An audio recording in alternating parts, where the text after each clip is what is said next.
আজকে যারা আমরা এই দুনিয়া নিয়ে পড়ে আছি, এই দুনিয়ার প্রাচুর্যের প্রতিযোগিতায় আমরা আধুনিক এই জামানায় যে আধুনিকতার ছোঁয়া পশ্চিমাদের যে কৃষ্টি কালচার সংস্কৃতি আমরা পালন করি, আসলে কি করা উচিত ছিল, কি করা উচিত ছিল না আমাদের জানতে হবে।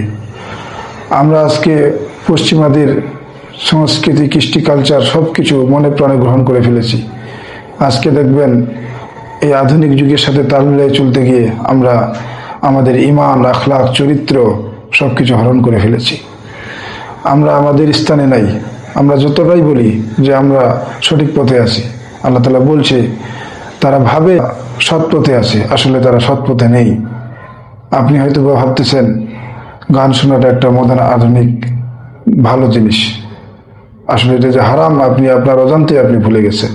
এটাকে কখন যে আপনি হালাল হিসেবে গ্রহণ করেছেন আমরা আসলে বুঝতে পারিনি।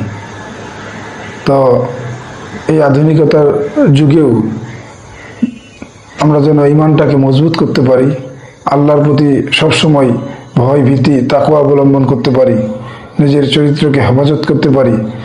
আপনি আজকে ফেসবুক, সোশ্যাল মিডিয়া যেখানেই ঢুকেন না কেন, আপনি কত পাপ, কত যে গুনাহের বোঝা নিয়ে বের হচ্ছেন, এটা আসলে বলার মতো না। আমরা যদিও ইসলামিক ভিডিও দেখি, তারপরে ইসলামিক ভিডিওর পাশাপাশি আমাদের কাছে অশ্লীল বেহায়াপনা কিছু দৃশ্য, ভিডিও চলে আসে, যেটা একবার চোখ গেলেই আর ফেরাতে পারি না। শয়তান আমাদের ওয়াসওয়াসা দেয়, ঘন্টার পর ঘন্টা আমরা সেখানে সময় ব্যয় করে আমাদের পাপ কামাই করে বের হচ্ছি।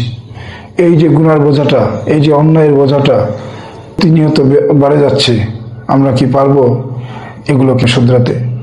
অনেকেই আমরা নামাজ পড়ি না, আমরা অশ্লীল, বেহায়াপনা, খারাপ সব কিছুর সাথে জড়িত।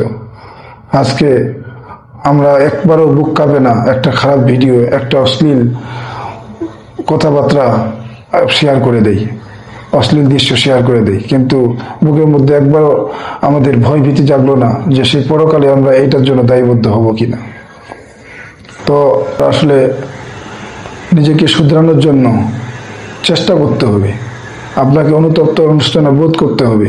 আপনার পেটে ক্ষুধা আছে, আপনি যদি না খান তাহলে এটা দায়ভার কেউ নেবে না। আপনার একটা ইচ্ছা শক্তি আছে, আপনি চাইলে ওগুলাকে অ্যাভয়েড করতে পারেন, কিন্তু আপনি অ্যাভয়েড করতেছেন না।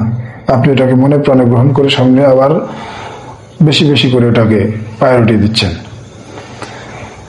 তো এই আল্লাহ তাআলা যে আমাকে একটা ইচ্ছা শক্তি দিল, স্বাধীন ইচ্ছা শক্তি, আমরা চাইলেই ওটাকে ভালো কাজে ব্যবহার করতে পারি, আবার চাইলে খারাপ কাজেও ব্যবহার করতে পারি। কিন্তু আজকে ভালোর থেকে খারাপটা বেশি করতেছি। আগেরকার যুগ জামানায় আপনারা শুনেছেন যে কে কত আমল করতে পারে, একটা নতুন কোনো কিছু শুনলেই তারা ওইটা আমল শুরু করে দিত। আজকে আমরা একটা আমল শুনলেই ওটার যে কখন ভুলে যাই, মানে কয়েক মিনিট মাথার মধ্যে থাকে, তারপর আর থাকে না। তো আমি সবাইকে উদাত্ত আহ্বান জানাবো, আমরা বেশি বেশি চেষ্টা করব ফরজ ইবাদতের পাশাপাশি নফল ইবাদত করার। আর যারা নামাজ পড়ে না, আমি তাদেরকে উদাত্ত আহ্বান জানাবো, প্লিজ আপনারা নামাজ পড়ুন। নামাজ ইহকালীন পরকালীন দুইটার জন্য আপনার জন্য কল্যাণ। আর সালাতুল মিফতাহুল জান্নাত, আপনারা জানেন এই সালাত হচ্ছে জান্নাতের চাবি। তো ধন্যবাদ সবাইকে, আপনাদের দাওয়াত রইল, অবশ্যই আপনারা নামাজ পড়বেন, নামাজের সাথে জামাতের সাথে নামাজ পড়ার চেষ্টা করবেন। নিজেকে সবসময় একজন পরিশুদ্ধ, ইমানদার, আখলাক চরিত্রবান হিসাবে নিজেকে গড়ে তুলবেন। ধন্যবাদ। আসসালামু আলাইকুম ওয়া রাহমাতুল্লাহ।